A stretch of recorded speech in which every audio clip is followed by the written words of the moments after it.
And one of our favorite category designers is a fellow by the name of Clarence Birdseye.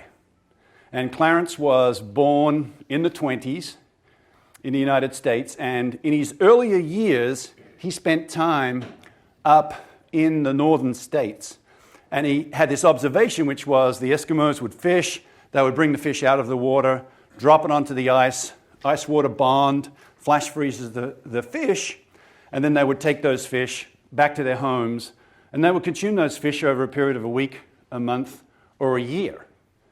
So long as it stayed frozen, when you defrosted, if you like, that fish, it was as fresh as it was when it started. So that was his insight. That was the thing that he kind of figured out.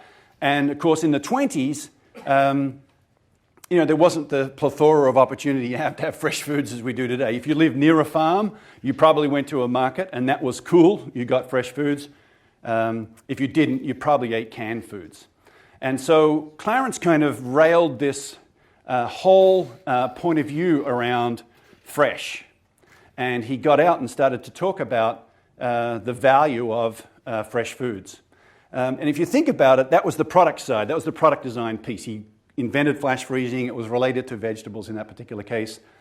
And he then had to convince all the trucking companies in the United States that they needed to take this frozen food from the farms, essentially, to the supermarkets. And then he also had to convince the supermarkets that they should put freezers in. And of course, we walk into the supermarkets today, and this is what we see. This is called a frozen food aisle. In it, you have frozen vegetables, which is what Birdseye is famous for, but you've got pretty much everything else. And so he was a genius at doing product design, company design, and category design to the extent that we all now experience it basically 100 years later, and there's a plethora of foods that are available. And if you look at, you probably can't read the numbers, but I can just tell you the lifetime value of this category is probably about $1 trillion already. And so that when you become the leader in a particular category, you do create a ton of value.